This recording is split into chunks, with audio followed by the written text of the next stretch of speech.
Welcome to the World Today on Channels Television. Thank you so much for joining us. I'm Anne Mwawadu. One of Russia's most active volcanoes erupted today, shooting a vast cloud of ash far up into the sky and smothering villages and drifts of grey volcanic dust, triggering an aviation warning around Russia's far eastern Kamchatka Peninsula. According to the Kamchatka branch of the Russian Academy of Sciences Geophysical Survey, the large volcano erupted after midnight, reaching a crescendo of about 6 hours, spewing out ash cloud over an area of 108,000 square kilometers. Lava fluid also tumbled from the volcano, melting snow and prompting a warning of mud flows along a nearby highway, while villages were carpeted in drifts of grey ash as deep as 8.5 centimeters, and that's the deepest in 60 years. The region and the volcanic eruption response team issued a red notice for aviation, saying that ongoing activities could affect international and low-flying aircraft. Some schools in the region also, around 6,800 kilometers east of Moscow, were closed and residents were ordered to stay indoors.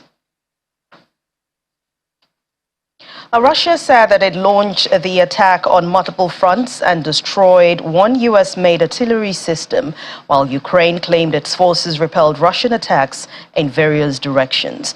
According to the Russian Defense Ministry, the armed forces of the Russian Federation continued their military operation in multiple directions, including Kupiansk, Ranyansk, Liman, Donetsk, and Kherson, including other regions. It also adds the Russian army destroyed many Ukrainian armored fighting vehicles, one U.S.-made M77 artillery system, and other Ukrainian equipment and their facilities.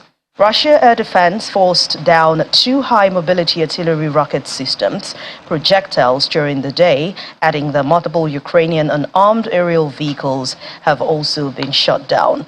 On the same day, the General Staff of the Ukrainian Armed Forces issued a statement saying that Ukrainian troops repelled multiple Russian attacks in 4 directions, and the Ukrainian Air Force has said its missile and its troops launched strikes on the concentration areas of Russian troops and military equipment, as well as ammunition depots, air defense system positions, and other targets, shooting down a number of Russian UAVs as various types. White House spokesperson John Kirby has said the United States President Joe Biden has been briefed on the leak of classified U.S. military documents. Mr. Kirby said some of the documents appear to be directly related to national security concerns and even intelligence. The U.S. government knows some documents have been doctored, but he declined to speak to the validity of what was leaked. The President has been briefed. He was first briefed late last week when we all got word that there were some documents out there, and he has stayed briefed and in contact with national security officials throughout the weekend. So he has been briefed. And as for the source, as you know, the Department of Defense has referred this to the Department of Justice for a criminal investigation, and I certainly would refer you to them, but I'm not aware that they've come to any conclusions at this point about where they're coming from. There is already in place and remains in place a very diligent, deliberate effort to manage security clearances, and sometimes we get knocked because it takes a little too long for people's clearances to get approved because the process is so careful and deliberate.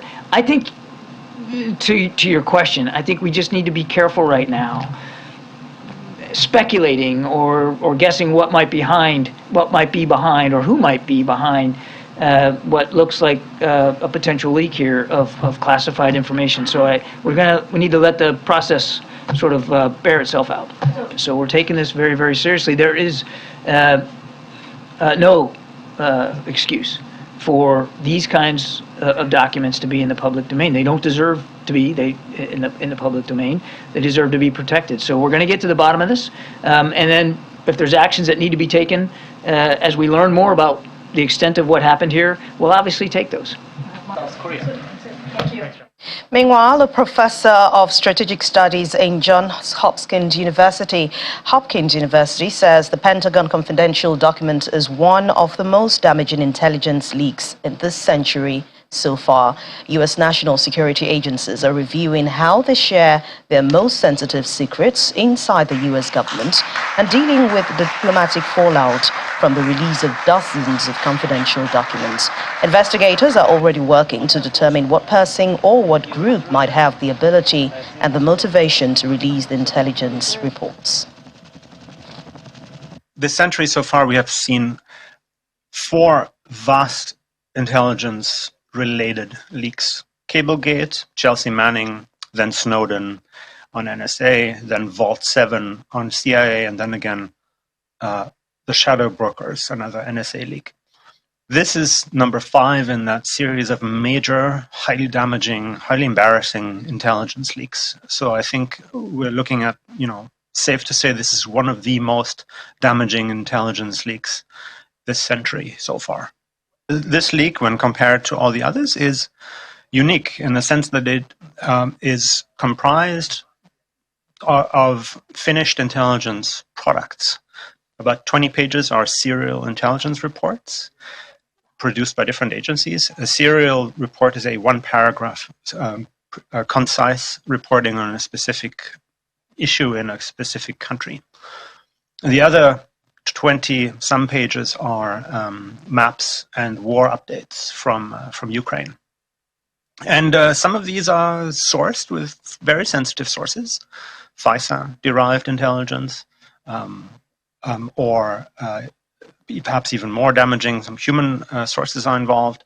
And so adversaries will try to discover how the United States intelligence community was able to collect on them, change their setup, potentially go after spies. And of course, future assets will ask themselves, should I really spy for the United States if they can't keep their secrets yet again? The Russian-installed head of the Moscow-controlled part of Ukraine's Donetsk region has said the Russian forces controlled more than 75% of the besieged city of Bakhmut.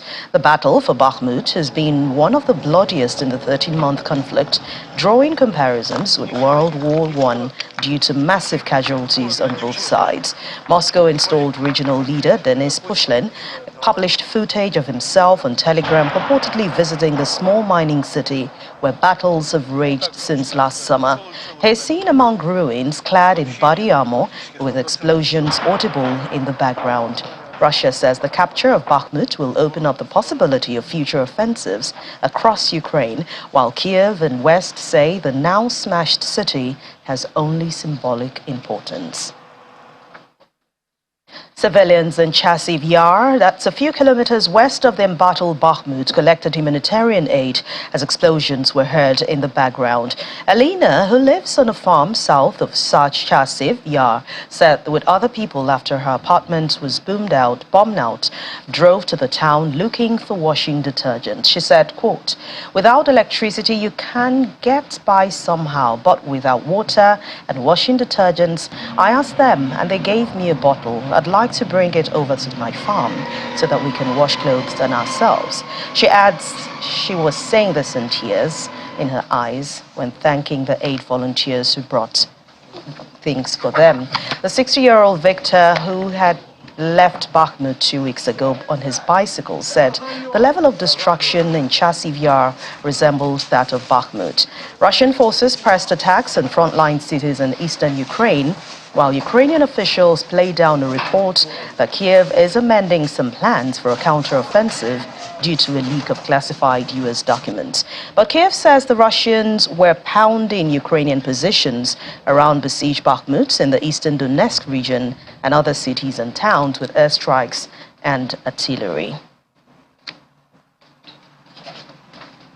For the United Nations, it says it is alarmed by the impact of hostilities on hospitals and health workers amid shelling of areas along the front lines, especially in the Kherson region. Speaking to journalists in New York, the spokesperson, Stefan Dujarric, said at least 2 health workers were reportedly injured after an ambulance came under shelling in the Besilav town in an area under Ukrainian control in the Kherson region.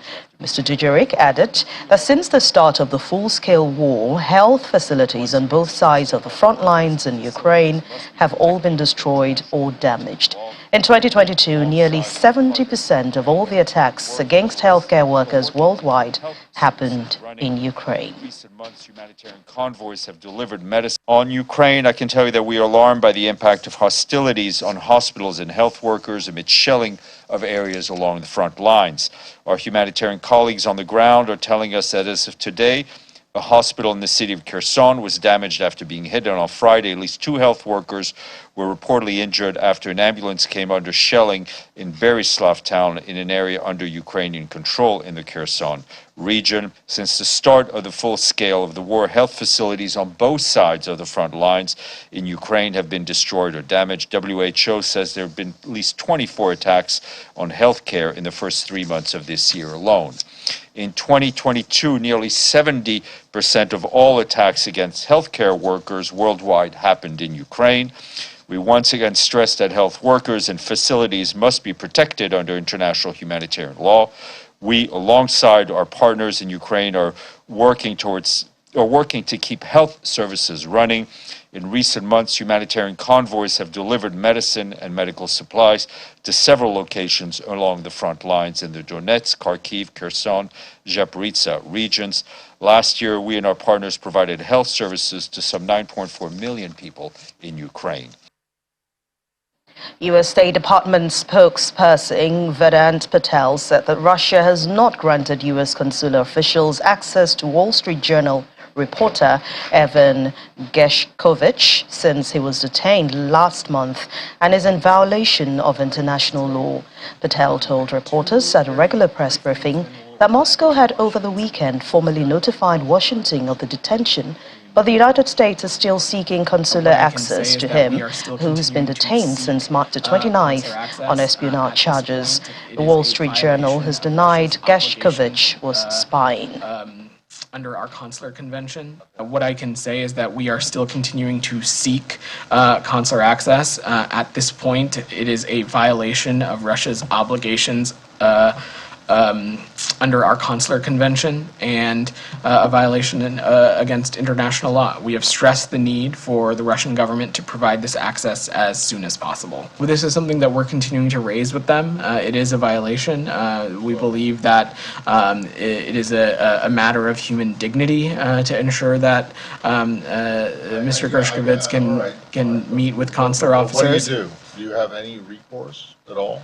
We have a number of tools at our disposal, Matt, to hold the Russian Federation accountable broadly, obviously. But again, this is a consular issue that we are working through appropriate channels. Meanwhile, the Kremlin says the Wall Street Journal reporter had violated Russian law and been caught red-handed after the U.S. State Department officially designated him as having been wrongfully detained by Russia. Asked about the U.S. move, Kremlin spokesman Dmitry Peskov repeated Russia's position that Mr. Gershkovich broke the law. More than 99% of criminal cases in Russia end in a conviction for the prosecution, and the country has long been criticized by rights monitors for a lack of judicial independence. Russia has presented no evidence to support the case against Mr. Gershkovich, which is proceeding in secret because Russia says the case materials are very confidential. More than 200 Russian and Ukrainian soldiers have returned home in the prisoner swap. Russia's defense ministry said that 106 Russian soldiers were released from Ukrainian custody as part of an agreement with Ukraine.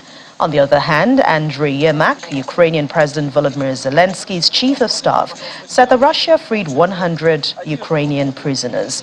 Neither announcement mentioned whether any intermediaries were involved in this agreement. Mr. Yermak said in a statement published on Telegram that some of the Ukrainian soldiers had severe injuries and illnesses.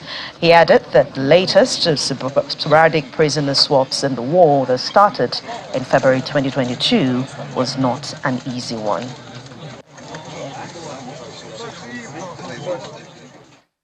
And we now have VOA Anna Chernikova, who joins me now from Kiev to tell us more about this. Hello, Anna. Thank you for joining us on The World Today. Good evening. Okay. Now, Russia said that it launched attacks on multiple fronts and even destroyed one U.S.-made artillery system. For Ukraine, it claimed that its forces repelled Russian attacks in various directions. Why is there so much back and forth between both sides? It's war, first of all. So this is definitely what we are going to hear for months for months ahead, as long as this war is ongoing. In terms of destroying military U.S. military equipment, we do not have any confirmation from neither Ukrainian nor U.S. Officials. So it's only Russian sources that report this. Previously, when there were reports from Russian side about HIMARS, for instance, systems being destroyed, this information was not has not been confirmed neither by U.S. Nor Ukrainians. So we cannot really comment on that at this point, and we do not have any confirmation of these statements.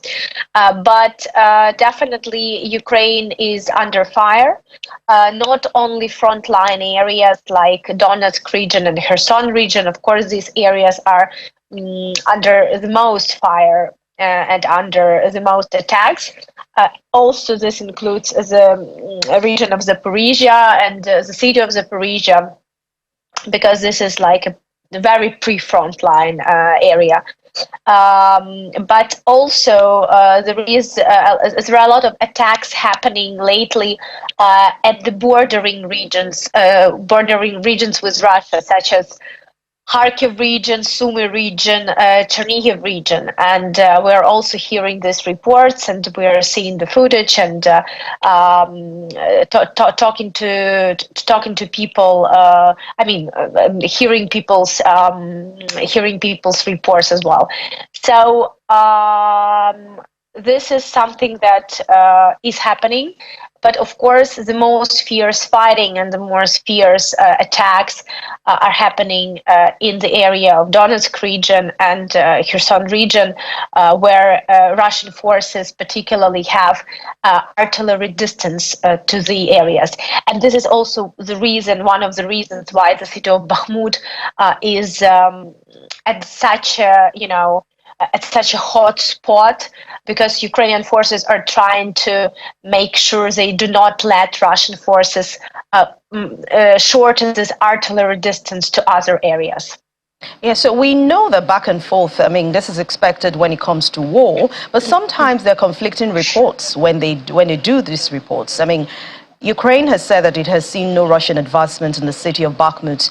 That means that it is holding its ground there. But on the other hand, Russian forces say they have controlled more than 75% of Bakhmut. What are you hearing, and what is actually the truth here?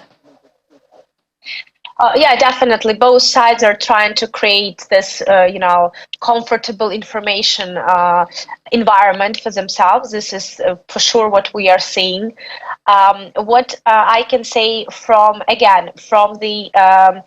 the reports from soldiers who are locating there, also from the official reports from various intelligences, not only Ukrainian, but also British intelligence, US intelligence, and Institute for the Study of War reports. What we can definitely see is that the city of Bakhmut, big part of the city of Bakhmut is under Russian control. This is this is what is coming from various sources. I cannot confirm the percentage of the controlled part. However, Ukrainian soldiers report that there are street fights, and basically there are fights for each and every house in each and every building. So basically, this is something similar what we've heard from Severodonetsk, from Lysychansk, and previous hotspots in the Luhansk region. So, and also we are hearing from Ukrainian officials that actually Russian forces are having certain advances. So this is also, for instance, Mr. Syrsky, who is the head of the land forces of Ukraine, he confirmed that Russian forces had certain advances, but he also confirmed that Ukrainian forces have managed to keep their defense positions. So we definitely cannot say that Bakhmut is completely under Russian control, but at the same time, it's definitely not completely under Ukrainian control. So for the moment, what we can definitely say that Ukrainians keep certain positions. Still, fighting is happening on the streets of the city, and as I said previously, Ukrainian forces are trying to save time, first of all, for Ukrainian army to get ready for some, additional new actions, and also to keep this distance, artillery distance, from such cities as Kramatorsk and Sloviansk, because in case Russian forces manage to actually get pass the city of Bakhmut and get their positions at the border of the city of Bakhmut with the next area, then this might get us to the point that we will see that such cities as Sloviansk and Kramatorsk, are under more attacks. Okay, and the United Nations has said that it is alarmed by the impact of hostilities on hospitals. Health workers have also been affected as a result of shelling in Kherson region. What is the humanitarian situation in that region, and how are aids and supports getting to these health workers in Kherson? Unfortunately, this is very true. Kherson region and the city of Kherson particularly, is under very tough humanitarian condition. And especially we've seen this after the liberation of one part of Kherson region and the city of Kherson, when Ukrainian forces entered the city and media entered the city.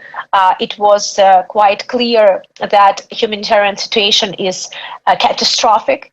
Basically, similarly was in Kharkiv region, for instance, the city of Izum and other areas. So this recently liberated areas, unfortunately, have this trend of really catastrophic humanitarian states, and what we also see and what we also witness, that medical institutions, unfortunately, are pretty much under the target and are being the targeted under attacks. The city of Kherson currently. So what we know, and especially after President Zelensky visited the city, he specified and he made it clear that Ukrainian government will be doing everything possible to bring life back and bring this, basic life standards to people back, meaning energy and medical treatment possibilities for people. So for the moment, we know that Kherson and Kherson region, the city of Kherson and Kherson region, liberated side of the Kherson region, they are under quite a tough work by Ukrainian authorities. In terms of your question, who is supplying?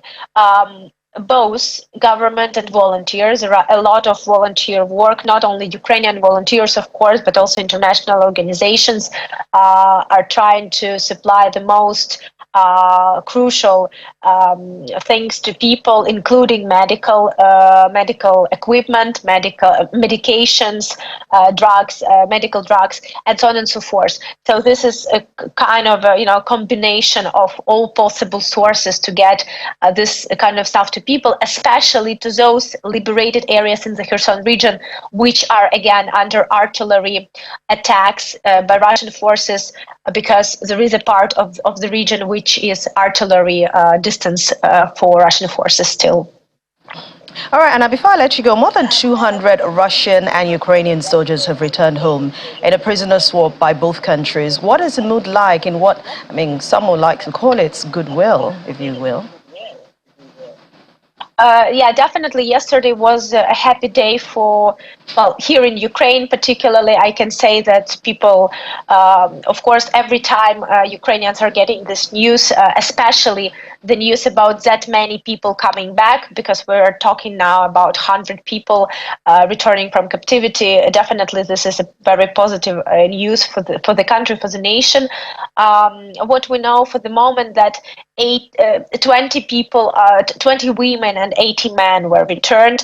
These are the soldiers who were captured in Mariupol, in Bakhmut, in Hostomel, which is Kiev region, in Zmyiny Island, also we call it Snake Island, back at the beginning of this full-scale invasion. Also, the areas which is bordering Crimea. So basically, these people who were who came back yesterday, they were in the captivity either almost a year or over the year, most of them.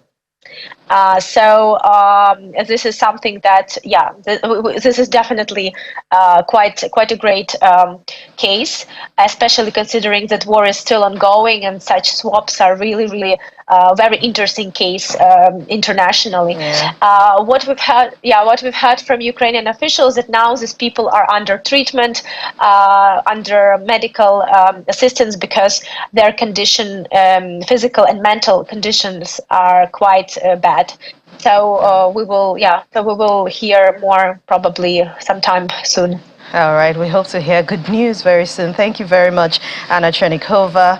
Thank you so much for your time on The World Today. Thank you.